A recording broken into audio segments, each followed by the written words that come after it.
The following is intended for mature audiences only. Discretion is advised. Thank you so much for downloading this episode of So What Do You Really Do? The podcast where I, your host, Deadair Dennis Maler, interviews artists and entertainers about their day jobs. And the artist and entertainer we are talking to today is full-time professional musician and violinist, Asher Laub. Asher and I recorded this a while back. Now, here is a good podcast to listen to because there's some nuances here. All right. Asher and I have never met. We recorded this remotely. His home in New York, here in my podcast studio in Boston. He reached out to me. He heard about my podcast. He was like, hey, I would think I would be a good guest on your podcast. Would you like to interview me? And I looked him up and I was like, yeah, why not? Professional musician. He had a medical degree, a nursing degree. He almost became a nurse. He comes from a family of scientists and doctors. And he has a very interesting story to tell. Here's where the nuance come in. I don't think he expected the podcast to be the style of podcast that we have. I think he's a guy, he's done TV shows. He's done like morning news TV shows, like network TV shows. Like he's done real press. All right. Not me. Like, I'm not talking about me. I'm talking about like real, like people, like millions of viewers, you know? And I think he thought this was going to be just another like softball-y little speaking sound clip, buzzwords kind of interview. And it wasn't. Like, I don't think he expected the long form, deep dive conversation. And I felt like he was a little guarded, which is understandable. You know, I had to open up to get him to open up about stuff. And I think he did. I think towards the end, he opened up about a lot of things that he would not have expected to talk about. Great sense of humor. The guy laughed. He made good jokes. I enjoyed talking to him. I wish we had more time to talk. Unfortunately, we only had a short period to record with. And I wish that he and I knew each other better, so he would have opened up a little more. I think there's some more gems that he has hidden away that he could have talked about during our interview. But he did open up. He got deep about some of the things, and you're going to hear them. I don't think he expected to talk about some of his health issues. He has made mention to him, but I don't think he expected to talk as in depth as he did about it. So that was fun. That was interesting. He is a very talented musician. You should check out his music, AsherLaub.com. He's a very tremendous violinist. By the way, listen to his violin. It's probably going to sound better than my voice. If you're just tuning in, I just recently left my job that I talk about in this. This is actually, we recorded this back in January of 2023. In that, I talked about having my old job of doing AV tech at a hotel where there was free soda aplenty. And now I'm doing Boston Duck Tours, where I give tours of Boston, 90-minute tours of Boston, 4 to 5 times a day. And you guys, yeah, I mean, my voice sounds probably better than the last episode, but still not there. Today's my day off. I was trying to rest it, and then I realized I got this introduction to do. I have to talk to all you wonderful people. So there will be, don't worry, my voice in the interview sounds 10 times better than it sounds now. And hopefully it'll sound 10 times better tomorrow. But cough drops have been my best friend. Chloroseptic has been my best friend. This wonderful honey and lemon and zinc spray has been my best friend. Water. I drink way too much tea today. Way too much. I have like 1, maybe 2 iced teas in the morning, and then water all the rest of the day. I've been doing a great job giving up the soda. I've had like 1, maybe 2 sodas this week. Right. I talk about it in the thing. That's why I'm bringing it up. I'm preparing you. They're like, oh, I want to give up soda. I am doing it. I'm trying. Well, I did have McDonald's this week, and I ordered a Coke, and I drank almost all the Coke. Almost all. There was some control of dumping it out. So we'll see if I can continue getting rid of that high fructose corn syrup out of my diet. And I hope you enjoy putting this podcast in your diet as you enjoy my conversation with violinist and nursing student Asher Laub. Are those Bose earbuds? Because I will say Bose makes beautiful, the most perfectly fitting earbuds I have ever had. They sound great. They feel comfortable, but they're so goddamn expensive. I cannot legitimately talk anybody into purchasing them. in good conscience at least. No, I don't think these are like the $1,000 bows. These are my more expensive ones. I use in the studio and like for live performances. Are they the custom molded ones? I don't feel the need for custom, even though all my musician friends tell me you'll never turn back. Because I don't know, it does the job. Like it seals the ear. These frankly seal the ear. And it, I don't know, like it doesn't have to be silent. Like I want a little bit of bleeding. I want to hear what's going on in reality out there. Not me. When I put my earbuds in and I'm sitting on the subway train, I don't want to hear anything because also it's mostly crazy people shouting and screaming at each other when I'm listening to my earbuds. So that's why I want silence. But like, yeah, when I worked, I worked cell phone sales at Best Buy a bunch of years back, and we sold a pair of bows for a couple $100, like $250, $230, something like that. And I was like, I can't talk someone into buying these. They'll never know the difference in quality between these and a pair of $10 skull candies, but they feel so good and sound so wonderful. I don't know. I'll eventually, like when I do big concerts, I sometimes regret not having like the custom ears. Well, you're using them for in-ear monitors, so you want to hear your music, the other musicians' backing tracks, so that makes sense for in-ear monitoring. Yeah, are you in New York City? No, I live in Boston. So welcome to my podcast studio here in insufferable Boston, Massachusetts. Oh well, I when I was in Boston, well, thank you. The subway systems seemed way cleaner than New York. When you said crappiness, there is a difference between New York and Boston subways. I say subway, like they call it the T here, the MBTA, and they focus on the letter T for some reason. But I just say generally for people who are not from the area, I just call it the subway. Yeah. But, you know, mass transit's going to attract crazy people no matter what city it is in. Unfortunately, I'm sure San Francisco's pretty horrendous. I have a brother-in-law out there. But yeah, New York City, I haven't taken the subway in a while, and it's just horrendous when I hear it on the news. Which, by the way, I know we're both on East Coast time or Eastern time, so I'm in New England. Where are you? I'm in New York, Long Island. That's what I figured. Yeah, I figured it, but the way you asked, oh, are you in New York? It didn't sound like you're like, oh, are you in the same city as me? It sounded like you're like, wait, are you in New York? Because I'm in Philadelphia. I wasn't sure. But because you are, if you live in New York City, but you're from the state of New York in general, right? But not the city, right? Yeah, but like upstate Buffalo near Canada. That's where I grew up. Okay. Although I've been in New York City for 20 years. Oh, really? Okay, yeah. I just moved to Boston. Next month, in like 3 weeks, will be my 10-year anniversary. So I'm officially a Baltimore expat now in 3 weeks. Oh, very cool. I grew up in Baltimore. I worked in D.C., went to school and worked in D.C., and then I moved to Boston. So I've only lived in these three cities, but I've also never been somewhere so gentrified and segregated as Boston is. And like, you don't realize, when you grow up in Baltimore and you grow up in DC, you don't realize that you're so inundated with people of color until you're in a place that's devoid of people of color. Oh, that's interesting. Yeah, but Boston's definitely gentrified. And so is San Fran. And my Aunt Sheila, who's in the Boston Symphony, is actually lives up in Boston. Her along with my Uncle Warren, who's teaches at Harvard. Speaking of snobby people, no, I love you all, dearly, aunt and uncle. No, I just yeah, that's my connection to Boston. They are wonderful people, by the way. They are wonderful people. So that brings me into the question I was going to ask you: is that as a violinist, do you come from a family of musicians? Which apparently you kind of do. Yeah, I just threw the spoiler in there. Yes, very much so. Okay, so your aunt she plays classical music in a symphony, and is that your paternal or maternal aunt? So my Uncle Warren is my maternal uncle. They got married. But the musical side of stuff, is pretty deeply entrenched in my family. So my mother plays the ukulele, father plays violin, like fiddle. Three of my siblings all play instruments from a very young age. So yeah, flute, oboe, and violin. And then I play violin. the middle youngest.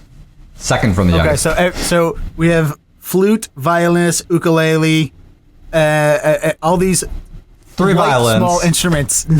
So nobody in your family basically plays an instrument that will throw their back out. Well, actually, the violin is the perfect instrument to do that.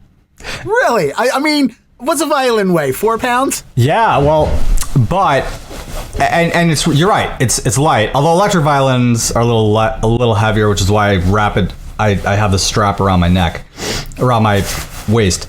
But it's not the weight itself that destroys your back and creates curvature in your spine. It's the intensity, the speed in which you're playing notes, that cause like undue stress to your arms, your ligaments, and your spine. No tuba players in the family. Well, that I would never be able to handle past a few months. Like, there's nobody just like boring around bulky instruments and stuff. Everyone just has these tiny little. Oh, we're gonna put all their tiny, not minuscule. I don't want to say that they're inferior, but they all have wee little instruments. Yeah, wee little violins or wee little flute players. Well, we're wee little people. I'm like 5'7". Pretty lanky. I'm like 130 pounds, You're not built for carrying around a drum set. No, although I play it pretty well. Somebody else will carry around, set it up for you, just sit down. Yeah. So you come from a family of musicians. Are they also professional musicians, or are they hobbyist musicians that kind of pass the trade on to you? So neither of my parents were professional. My aunt's professional. My 3 siblings. This is an aunt by marriage, so genetically, we're not getting anything from her. It's just your family is drawn to other talented musicians. Yeah, I guess so. That's a good point. But my 3 other siblings could have easily made it professionally. They were all like pretty much like they won NISMA competitions, pretty much all of them. They were like first orchestra. Like my brother was first oboist in the Boston Symphony. That was my UPenn Orchestra, which is a pretty big deal. So, but he went off into business. My oldest brother went to engineering, etc. And I'm the only one who shifted from my 3 degrees in the sciences back to music, which was actually pretty much easier for me. Has any of them secretly admitted to you yet, like Thanksgiving dinner, like, kind of jealous that you made it as a musician? Or is there any of that animosity? We're more the passive aggressive type. So if it were there, it would be a little difficult to discern. It's like what isn't said is supposed to what is said. You go out and play your music, and I'll go build buildings, for people to live in. Yeah. We're a different kind of family. Well, I will say this. I've always been I'm a middle child, which means fun. I was born with I was born with the tragic disease of, as Kevin Pollak puts it, hey, look at me disorder. But I've always been competing with my one older brother. I always envied him. How much older? Smart. He was intelligent. He's like 17 months older than me, so we almost grew up like together. Okay, that's tough. Like my mother dressed us alike because she wanted people to think we were twins. That's cute, but sibling rivalry, especially when there's such a small age gap, is like it poses a challenge. Well, it's like he, in high school did sports, and I was he was academic, and I was always athletic. So when he started doing sports in high school, I was like, well, I gotta play football too, and I gotta wrestle and play lacrosse. Yeah. And then he graduated, went to college, and had a college radio show. And then I graduated from high school. I was like, I think I'm going to be a radio disc jockey. So it's like, that's funny. Everything we tried to do, I had to keep at least competing. And luckily, I think he went to film school. He went to college to be a filmmaker. I've actually been on real movies and TV show sets, working as an actor, right. Working, as an audio op, or as a, doing the, sound design and stuff like that. So everything he did that he didn't make it at, I went and made sure I made a professional career of it. That's really funny. I mean, if you guys obviously wanted to compete, but our kids. I don't know if he wanted to. I think it's all the jealousy in my own head. You know what's hilarious here is I'm a parent. I have an 11-year-old and a 3-year-old, and there's actual sibling rivalry there with an 8-year gap, which boggles my mind. And like I look my 11-year-old in the face, I'm like, what is she's as high as your knee. You're competing to play the piano. Like, what are you gonna do? Well, I gotta understand the 3-year-old wanting to be like, I want to be like my older sibling, but the 11-year-old's like, Dad, he's playing my piano part. Yeah, it's ridiculous, but they love each other. That's the good thing. Love, hate, sibling rivalry. That's good. Well, all right. So let's start. So obviously, music was part of the family life when you were growing up. When and why did you or they decide for you the violin? Well, there's a difference of opinion as to what actually happened. It's convenient that there's... Oh, I love this revisionist history. Yes. I happen to think I was right, even though I was 2.5 at the time. I thought I remembered not being overly excited, enthused over the violin. But I might have, I do have some good memories of playing Mississippi Hot Dog. I mean, that was like a rock song at the time for me as a baby, kid in diapers. But like my mother claims that like I looked up to my brother who's like 6 years old, playing the violin, playing concertos, and I was like, I want to do that. So, I'm pretty sure the way the chronology works is like violin sucked for me until the 11th grade, and then I started improvising, play with the jazz band. I'm like, I could do this. Like I get used to this. Who wants to play concertos when they're a kid? I don't know. It's very overwhelming, very stressful. Yeah, and also, I mean, I'm 41. You're 40. 40. Yeah, so we're the same age, which means when you're a kid growing up in high school, Yellow Card wasn't around yet, so there wasn't that one cool band. There wasn't that one cool pop punk band that had a violinist for you to look up to. Yeah, I mean, Dave Matthews was like kind of what I was waiting for. And then it was the thing. And then the guy became a rapist or something, or he was in the news, Boyd Tinsley. Yeah, I don't know if he was thrown in jail or something, so that kind of killed that. Oh, I haven't heard of those allegations against the Dave Matthews Band. I just heard the allegations of how they're annoying and weird. That's why I think people stopped liking them. Annoying. I think people stop liking because they're like, this is just dumb. Oh, really? Well, I don't know. I think they're talented people, but it's that thing. It's like they become too popular and you want to now hate them. Well, I hope they do that to half of the top 40s artists that are raking in the billions of streams on Spotify.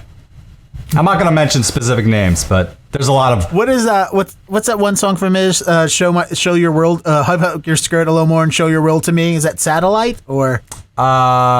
I'm not sure. Crash Into Me. Oh, Crash Into Me. Yeah, and hike up your skirt and show me your world. Yeah, that's a little creepy. Look, the guy created a genre. You got to respect that. But yeah, he created a genre that also gave us OAR. So OAR. Well, what do you think of somebody like Drake? I think he's an arrogantly talented musician. I think he puts out good songs, but I think he has an overrated self-opinion, but his stuff is good. But he also surrounds himself with talented producers and beat makers too. So, that comes from a good business side. What's your opinion on Drake? I mean, being from Buffalo, you're close to Canada. He's a Canadian. Oh, I forgot that part. Yeah. Well, him and Kanye, I kind of put them in the same category, to be honest, in terms of like they use the producers, and I mean, so does DJ Khaled. I mean, there's some actually funny video memes of him like actually trying to DJ, and apparently he cannot. But I don't know. I should stop trash talking these major artists. I may end up working with them in short order. I love that positive thinking. It's like, I should stop trash talking people I might work with someday. Me as a comedian is like, I'll trash talk anyone because I want them to at least pay attention to me, even if it's seething hatred. Well, and I'm saying that I should be careful because it actually did happen to me a number of years ago. I posted something online like, look out, you're not always going to be at the top. And then I ended up doing like a bunch of concerts with him. So, yeah. I don't know. Did he see that? Did he know the tweets even existed? I'm hoping he didn't. I think he's probably got too much going on to care. But I guess it drew some attention from other fans. I don't know. Maybe that's... Hey, wait a minute. So you know what? Cancel culture even comes to musicians at times. Yeah. It's a good point. You got to be really trashy to be canceled in the music industry. Yeah, I also don't really believe in cancel culture. It's people being held responsible for their illegal illegal transgressions, or people who succeed despite the controversy, i.e. Shane Gillis, or what's that country musician that was dropping N-bombs and was banned from SNL? Cardi B? No, country music. Country music. Sorry, I missed that part. Yeah. Not sure, but there's a whole lot of them. Waller? Anyway, doesn't matter. Mm-mm. Somebody knows who I'm talking. If you know who I'm talking about out there, give us a shout out. Anyway, let's get back to you. So, when you were growing up playing violin, mm-hmm. You had early success with violin playing with the Boston. See, now I'm doing it too. The Buffalo Philharmonic. When you're a kid that age, playing with something that like as adults, we understand how big of an opportunity that is. As a kid, did you understand how big of an opportunity that was? Or it's just like, hey, whatever, I'm playing violin with a bunch of other people. Well, Kleinhans Hall, I mean, it's pretty overwhelming. It's a beautiful hall. That's where it was, as I remember. But I had been playing, I was pretty much born on stage. So I've been playing with the Buffalo, with the Greater Buffalo Youth String Orchestra, Greater Buffalo Youth Orchestra, which pretty much is the older version of that, where kids from all over the state are coming up to that area to play at SUNY Buffalo. So you kind of get used to the stage, used to the auditoriums, and used to the concerts because you're playing it every month. It was a little overwhelming, like playing alongside adult pros as opposed to like kid prodigies. Even though honestly, I don't think there was much of a gap in terms of skills. I know it sounds shocking to you, but like the virtuosic abilities of the 10th, 11th, and 12th graders that I played with in upstate, and I'm sure in other areas, like if you're in New York, I'm sure they have the equivalent. But they all went to Juilliard, like a bunch of them, like 7 or 8 or 9 of them, like each one of those years, like it was like a shoe into Juilliard, and they ended up becoming professional musicians and then teaching and stuff like that. But skill-wise, I don't think there was much of a gap, like I said, and like with the pros. From my vantage point, I mean, we're all playing Paganini at that age. Maybe the adults were playing a little bit better, but see, that's one of the things that I find interesting, because I am also a performer since a young age. Like I started in community theater, and even before I was doing that, I was playing, putting on plays for my parents and my brother and sister. We were always fantasy playing. And I was always performing in front of people in groups and stuff like that. So somebody like you who grew up just naturally being on stage all the time, and me, someone who's naturally being on stage all the time, I don't feel most of the time what one defines as stage fright, because I've been on stage for so long. What is there? It's just a natural thing. Like I do stand-up comedy because of what I do on stage is what I was doing at parties, just gathering people around and talking and telling stories and making jokes and quips and being back and forthy. So it was such a natural transition for me to go in that. Similar, I assume, for you, someone who, like, at your age, who's been performing your whole life, are you even able to understand some of your milestones? Because for me, I have friends who never performed until they started doing comedy, and then they get to perform at a certain club, and they're ecstatic about it. They're like, oh my God, I've been wanting to play this club my whole life. Meanwhile, me, I was like, oh no, I'm a professional. I've been doing this. Of course I should be performing at this club. So I don't get to enjoy those kinds of things because this is supposed to seem so natural to me. Do you ever have feelings like that where you're like, I can't sit and enjoy the moment because I'm just so naturally used to being in this scenario? Yes and no. I could totally relate. It's cool talking to another performer like yourself. Madison Square Garden, Carnegie Hall, Lincoln Center. I mentioned this in a number of interviews. These are all like iconic venues, PBS, Master Theater. These are all venues that I've played, and it's cool. It's like, it's exciting and it's good for your career and it's cool to share.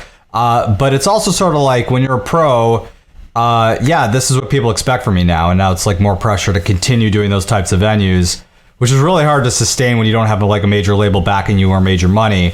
You can't just sort of like, it's not like basking in the glory. It's like, hey, this is cool, and now I got to keep working after this. That's kind of how I feel. Yeah, no, there's an inherent anxiety sometimes with being able to sustain the level of performance or the level of success, for lack of a better word, that you're at, that you're achieving at this level. So do you gets heavy. I don't mind. I'm a huge proponent for talking about mental health. Sure, I'm an open book. But I think it's an open thing. I love to talk to the people that don't have that, that either do have the same level of anxiety about certain things or pressure more like, but also I love talking to people who don't feel that necessary need because I don't know what that's like. I only know what it's like to live with pressure and anxiety and worry all the time. Do you feel how do you deal with some of the pressures of, hey, I just did this really big thing. I need to follow up with an equal or bigger yet thing. I'm generally pretty even keeled. That's great. Which I strive to achieve that state of mind and actually produce music around that state of mind because I literally grew up on stage and this performance sort of mentality. Because I got a family to deal with, to protect and to support that I'm responsible. That's how the kids want to be referred to, as dealt with. Yeah, honey, if you're watching this, I did not mean it that way. I got to be careful the way I speak. I sleep on the couch. Honey, or if you listening through, if you're listening to this through the walls, I didn't mean it. Yeah, I don't think she watches my interviews anyway, necessarily. But back to what I was saying, so staying kind of even keeled is really important to me because I take that approach because I look at all these other people who have risen and fallen, and they've really risen like beyond what I've ever achieved, and then they've really crashed, and I've seen so many of these people do it. And it's like, oh, they get signed to a major label. Like, that's the ultimate. No, that's just when the journey starts. And then they drive you into the ground. You look at guys like Avicii. He drank himself to death, pretty much. You have endless stories. Michael Jackson. And these poor people, like, would you ever want to be like them? Like, what do they get? What do they get? Like, they don't have a quality family life. There's nothing close, let me tell you. For speaking to you from the vantage point of somebody who's been on stage, who's played with a number of celebrities, who's been on to national television, there's nothing that comes close to family. Like a non-dysfunctional family. I mean, like the next generation, in my opinion. That being said, like it's nice to have both, and I try to achieve both with a stable mindset. So, which is an incredible challenge. But when you have people driving you and owning you, like a company, it's hard for you to say no to your family and for a performance or for a world tour or for whatever. So I've been struggling trying to achieve that careful balance, and I'm trying to grow gradually without losing everything. It's not easy. No, it's nice to hear that you have a family aspect in mind for your life and your career, and that you want to make time to be with your family. I'm a single man. I don't have interest in being a family. Like, I love my family. I'll see them when I can. They know I have certain things that I have to do. Like, I don't go back to Baltimore for holidays. I refuse to pay overpriced holiday airfare just to be annoyed by my family. If they're annoying, then yeah, I go in the the off season when it's cheaper to be annoyed.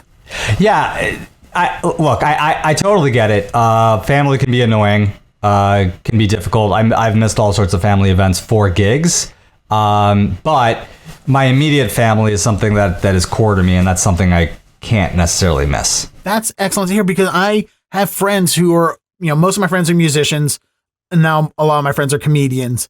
Growing up, most of my friends were musicians. We played in punk bands and went to punk shows and, skanked around at ska shows with trumpet players and, horns and drums and guitars and oh my. But a lot of them obviously gave up their dream of being musicians when they had families. And I'm terrified of that. I'm terrified to have a kid and then want to resent my child for ruining my career. Oh, that's what I fear. That's my personal fear. I don't want to be that parent. I want to be a parent that loves their kid and wants everything best for them. I'm just afraid that I will not be that person when push comes to shove, that I'll they exist. It's not, how many bad parents are out there that abuse their kids mentally, physically, whatever, because they quote unquote ruined their lives or because they couldn't live up to the expectations that they wanted to, or they live vicariously through their kids. I'm sure in the concert world of music, you've seen that tiger mom, to use a pejorative term, parents who are pushing their kids to be this thing that they wanted to be, and they're living vicariously through their kid. All the time, or a lot. I haven't seen it with everybody, but I've seen it with a lot of dysfunctional people, and that's somebody I don't want to be. And sometimes I slip into a little bit into that mentality, and I try to catch myself, and I think, okay, how much sleep did you get last night? How much sleep did you get this whole week? What kind of stress have you been under? Do you want to end up being 80 years old and your kid resenting you, my kid? And the answer is no. So I catch myself, but I have to constantly be self-aware, and it takes a lot of work because I wear a lot of hats. I do a lot of work. I do a ton of interviews and music production and collaborations, and I'm constantly working. I'm doing an event today, last night. I'm constantly working, and it's really easy to get short with your kids, and it's something I catch myself in. So I have a lot of respect for you. For your awareness that for being fearful. Thank you. Yeah, no, but your self awareness, because a lot of people don't make that decision, and they just take a shit all over the place, and they don't do well in their career, or they may do well in their career, and their kids hate them. That's not. Well, also, I mean, I'm saying I don't want to have kids because of that fear. It's probably also I'm not having kids because I'm short, fat, bald, and I have glasses. I offer nothing to the gene pool. So there might also be that holding me back. That could be what attracts a woman to you. Well, that and I'm allergy free, so their kids won't have hay fever. Ladies. Hey, that's some pretty impressive genes there. Yeah. So as a kid, you grew up, you went to college. You mentioned you went to school for science. What was the inspiration to going to school for whatever the science field that it was that you graduated in? I mean, I was born in the sciences. My father's a PhD.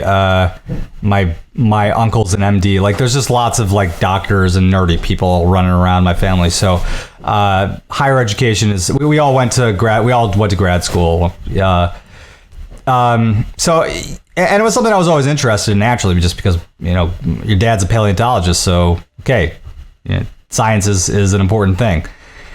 So I got undergrad in bio, master's in science education, then nursing degree. So then threw it away. And then when you graduated from college, did you go into that field, or? I did for a number of years, and but music. I was always a professional musician throughout, working my way through undergrad, graduate school, just paying the bills throughout. Even I was married and I was in school. There was just I had to pay the bills, so music was the no-brainer for me. So it was an easy transition out of it. It was a stressful decision because I invested so much in my science degrees, but, it is what it is. See, that's what's interesting with you, is because that's the exact opposite of everyone else. Everyone else is brought up that I know, most people are brought up to be like, hey, you need a legitimate job. You need a legitimate degree. If you want to go ahead and chase these fantasies of being a musician or artist or actor or whatever, you can go chase those, but make sure you have a stable job. You're the opposite. You literally used arts to pay for your schooling to survive, to get this very legitimate science degree, and still went into music. Yeah, but also most people don't end up on the brink of death like I did. So, that you walked me into the point that I was talking about, that I wanted to know about. You suffered an injury that almost made you ineligible to play again. What happened? For many months, I wasn't able to. I was no longer able to play. Couldn't lift the instrument. Diagnosed with inflammatory condition, chronic, which is pretty debilitating, pretty serious, but I was still able to work and play, and I was earning money, so I was kind of ignoring what my body was telling me. You're inflamed, your back hurts, you have chronic pain, that kind of stuff. And it actually advanced to the point of adrenal insufficiency, where I was in a wheelchair for many months, and permanent dosage of Cortef. Thought it was the end for me. I was literally a vegetable for a very long time. And how old were we when this happened? I think it was like in the young 30 range, about eight years ago. Yeah. Okay. Something my son, who was 3 at the time, remembers, which was pretty insane. Wouldn't wish it upon anybody. But I did get out of that mess, and I think I'm better because of it. You know, what you say, whatever doesn't kill you makes you stronger. So it was one of those things. And I think I was one of those rare cases where I was actually able to emerge victorious. But it also changed my life perspective, because it made me realize how short life is and how petty our decisions are when we're sort of driven by what's around us. People in authoritative positions sort of telling us, dictating what we should be doing with our lives. And I just sort of like gave that all the finger, and I said, you know, I'm going to take some risks, and I'm going to try to find joy, like true joy. And I continue to take those risks with my career. What kind of, and what risks are we talking about for the people who aren't familiar with your career that are listening? Well, first of all, being in music is a risk. Being self-employed is a risk. Pretty much building your income off of something that you're inventing from scratch. I mean, to a large part. I mean, you know, there are plenty of musicians out there. There's plenty of self-employed people out there, but the combination isn't the greatest. I'm not exactly in finance here. You know, I rely on fans and clients for bookings. And the way I've grown is through data-driven decisions. And that's pretty much been my way of succeeding the way I have. And it's tough, but it's worked to a certain extent. You know, I'm here, and That's good. What was it that they did to help? So the condition you suffered from was inflammatory muscle disease? A few conditions. Chronic inflammatory condition, disease, and adrenal insufficiency, which was the icing on the cake. What's the adrenal deficiency? I went to 6 years of community college and didn't graduate. I don't know medical terms. That's okay. I don't even think a lot of the doctors really fully understand it, because all they understand is medicine and drugs. The pharmaceutical industry, which pretty much drives the industry. But there's my cynicism emerging. Uncle Ed, if you're watching, I love you dearly. I do respect what you do. Adrenal insufficiency, essentially I didn't produce enough cortisol. I have very low cortisol levels, which hormones, you know, the adrenal glands are kind of, you can see them as the engines, as the batteries of the body. So if you don't have enough hormones, your hormones are imbalanced, or you don't have pretty much enough cortisol running through your bloodstream, you can't produce basic functions, and you're on your way to you know where. So that's where I was at. Yeah. Okay. And then how did the diagnosis, was it just you started feeling run down, you went to the doctors, they did tests, did you collapse on stage? How is it that they found out? I literally collapsed. I was feeling lightheaded for a period, and I collapsed. And it happened a couple times. So I just didn't. My blood pressure plummeted, and it was sustained as a sustained level. So couldn't figure it out. You know, it's like I was eating meals and stuff, but it was part of my chronic inflammation, and my GI tract was getting messed up. My colon, it was a big mess. It's a really long story. I don't want to bore your audience with, and it's kind of complicated. But no, I think it's fascinating. I mean, I'm somebody who I suffered 2 heart attacks and a stroke. A what? 2 heart attacks and a stroke? 2 heart attacks and a stroke. Well, don't worry. The stroke was caused by the surgery to relieve the second heart attack, because science. But yeah, so I can feel like, trust me, sitting, my first heart attack was on New Year's Eve. I celebrated New Year's Eve 2015 and 2016 in a gown, just finished having heart surgery. All right. I went into the hospital with chest pains on Christmas Day. I walked into there on Christmas Day and then was released because they go, oh, you're 34. You're probably not having a heart attack. It's probably something else. And I lived with a consistent heart attack happening for a week. Trust me. The concept of almost dying and surviving to continue to perform your art, I'm very well versed in it. And I love to hear from other people who have also lived that, like, what's it going to be? I don't know if I'm going to be able to, I don't know if I'm going to live. And if I do live, will I ever be able to do my art ever again? I've lived my entire life off of my voice. Do you understand? If I have a stroke and then I talk like that the rest of my life, my career is over. Unbelievable. So I understand that fear of, I can't pick up a violin and play it ever again. What will I do with my life? So I literally empathize with that. Yeah, I can totally relate with that fear. And I'd love to hear it from other people. And I understand it's a long story. And some people aren't comfortable talking about those things. Yeah. It took me months to start talking. Like, I didn't tell people. The only person that knew I had a heart attack was the roommate who walked me to the emergency room. No way. And one other comedian. I told her the day I got out of surgery. Because her and I went and had cheeseburgers together while I was having chest pains. That was it. You and Chris Farley. Yeah, it's an insane story.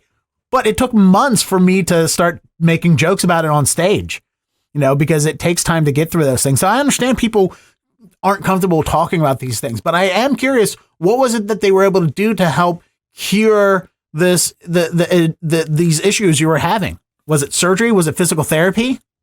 They didn't cure anything. That's why I'm so cynical. I cured it.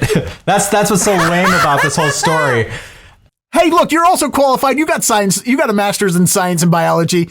Yeah, I have a freaking nursing degree. No, it's that they don't cure this stuff. It's a permanent dosage of Cortef. No, really? Yeah, no, but honestly, I don't. I'm not here to advocate certain modalities of medicine. I went elsewhere. I got off the Cortef, but gradually. But let's just say, I'm just shocked at the ignorance, like the willful ignorance in the community because of industry driven stuff. I think it's always going to stay that way for economic reasons, for financial reasons. But I became a bit cynical about the whole system because of that. Not that there isn't value. I do have family members who were cared for properly and their symptoms were addressed with their diseases through the medical system. But there's very little that's actually preventative about the systems that are out there. You got to keep coming back for more. That's how the system's built. So anyway, but getting back to your original question, I don't mean to blow you off or anything, but I don't want to advocate. I think it's irresponsible to advocate a certain modality in medicine and have people run to do it. Oh, Asher said so. Asher got better. I'm not in the business of. I'm a musician. I sell music. I'm not looking I left medicine because I didn't want to sell medicine. I didn't want to sell treatment. And I guess I kind of leave that stuff up. Maybe I'll write a book someday, but I leave that stuff up to the systems that I don't need people hating me. And actually, honestly, a lot of my clients, ironically, are corporate clients, are CEOs of hospitals and long-term care facilities, and they're wonderful people, and they're they care for. Anyway, I don't want to talk your ear off. It's a little complicated for me to get into this stuff. Look, that's fine. You do not have to advocate for any medical thing. I, as someone who lives with heart disease, which also the fact that I can't eat hot dogs isn't a disease. It's an unfortunate circumstance, but I will advocate eating salads and Impossible Burgers all day long. Oh, yeah. I will be that advocate saying, hey, you want to live a lifetime? And eat more salads and less beef. But I'll take the burden there to be the corporate shill for my medical disease. Let me give a couple of general ideas just so people aren't left in the dark as to the mystery of how I got better. So part of I'm gonna say the tip of the iceberg. Is figuring out what triggers the inflammation. That's what I figured out. And so some tests were done. not in-house insurance covered tests, like external tests that gave me information. Like I had to pay a lot of money out of pocket, which is sad and frustrating. Yeah. It's infuriating that you have to pay for the surgery of your inflammation out of pocket. Yeah. Yeah. I mean, something, for example, olives. Like olives, high in monounsaturated fats, super healthy food, right? Deathly allergic. I did not get that because I'm not IgE, immunoglobulin E reactive to olives. It doesn't show up on the test. That's the only test covered by insurance. I took an immunoassay, test a number of years ago. I found that is literally the worst thing I could put on my body. And I tested it out. I was off of it for a month. I cleared out my body. I went back to olives, and I was dead sick the next day. This is something you could say, oh, it's in your brain, Asher, like you're hawking loogies and stuff because it's in your brain. I don't think so. And I tried a couple times. I stayed off of it for a number of months. Anyway, that's a little tidbit of information that. Yeah. Well, dude, I'm over here hawking salads, and you're over here dying from Greek salads. I get where, I eat out of depression. You can't eat Kalamata olives and enjoy them. So I get where the uncomfortableness comes in. Yeah, big mystery. But once I figured it out, it helped. Again, tip of the iceberg, but it helped significantly. That's great. I'm glad that you're doing better. The last question I'm going to ask you is before we get out of here. You come from a line of both musicians and academics. One of the things I always grew up with, we had this PSA in the Baltimore area that, and there was charity organizations to help support putting music education in schools, because the things they always backed behind was music education helps you academically. Is that something that you growing up also feel is a truth, or is that one of those things that they just said that never really, like learning to read music helps you read better? Is that something accurate you think in your life? Yeah, I think it's fair to say they've done a number of what is it called, like neurological studies, like MRIs, where they've scanned the brains of musicians while they were performing, while they were thinking about music, and the whole brain lights up, and there are like these cross-sectional interactions and connections between the right and left lobe, and so on and so forth. It's pretty incredible what happens to the brain when music is being played. You're processing many different things at once, and I think that's helped me. That's built many strengths and helped me throughout life in many regards. So I'd have to agree with that in a nutshell. That's good. And this is the last thing I ask you, because I know you got to hard out and get out of here. We talked about your kids a little bit. What instruments are your kids playing, and how do you stave off trying to be like, slapping their fingers when they're playing scales incorrectly, like, you need to be better at this? So my son, he's got a talent, in the piano. We started him off on the piano. He didn't have such he had too much of a traditional teacher, so I think we need to kind of work on. It's been a year or two. We've taken him off of that, but I think he has a lot of potential. And my daughter, she loves the piano too. She's like over here. I got this side of the studio. She's playing the piano, and then they're like fighting over like sharing it. So I got to get a third piano because I'm using my MIDI for production. Anyway, piano is what we got. You can't convince them to play chopsticks together. They can't get along when it comes to like sharing. I mean, they love each other. I don't know what it is. I got to work on that part. It's a work in progress. Awesome. Asher, it was great having you in despite all our technical difficulties on both ends. Adds to the fun. But no, it was great having you. It was wonderful to hear your story. I'm glad that you're doing better, health-wise. I'm glad that you were able to figure out what works for you. For me, someone who lives, like I said, with mental illness, with an eating disorder, with depression, it's a constant ongoing battle for me. Like, and I can empathize with the food thing, because when if you're an alcoholic, you can just, I'm not saying it's easy, but you can give up alcohol. You can just not drink, right? If that's your vice. My vice is eating. I can't just not eat. I have to learn to eat right, and I have to stick to it. And when you're an emotional eater, the other day it happened. I got mad about something, and the first thing I did was open a pack of Swiss rolls, right? So those are the things that I have to learn to get through. And it's nice to hear success stories of other people who are living with health disorders, and that they're able to get over those health disorders and get back to the things they're doing and live their life. So it's an inspiring story, and I'm really glad that you were open and you shared it with us here. And I'm glad that we made the time, despite all the other things going on in our lives, we made the time to have this conversation. Yeah, well, I just want to intervene for a second since you mentioned that, if people are interested. I think it's fascinating that consumption, eating food, is part of the addiction part of the brain, like carbohydrate intake, that kind of stuff. And that's what's incredible. Like, people don't really see it that way. But it is, because it's really a prerequisite to surviving. If it isn't part of addiction, we would forget to eat. And that's pretty much numero uno, the most important things to living our lives. So, it's easier said than done. And people shouldn't beat themselves up over like the difficulty of, eating right, eating wrong. Like, our country is a mess when it comes to like the food industry, and we're the recipients of that mess, and it needs to be changed.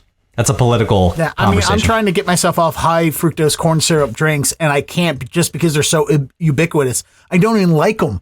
I just, it's there. It's not your fault. It's not your fault because it's everywhere. Yeah, it's ubiquitous. It's the fault of the food industry and the politicians that are allowing it to be as prevalent as it is. And, people love the taste. A lot of people love the taste. I'm not talking about yourself, but like the rest of the world. Oh, I hate it. But they allow it because they're accustomed to the taste. It's a vicious cycle, and I don't know, if I had the time or the money to go into politics, I would, and I'd say, like, guys, let's stop it. Like, we're making ourselves sick, and I don't know.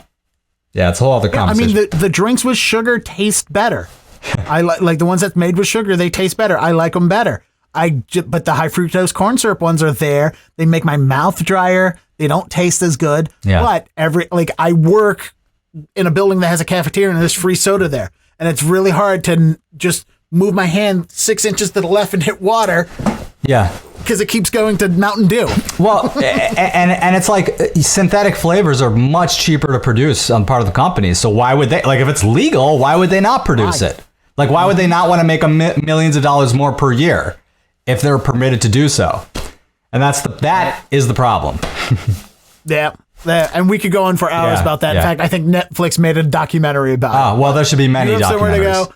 I got some editing to start. I got to edit out all our technical difficulties from these recordings.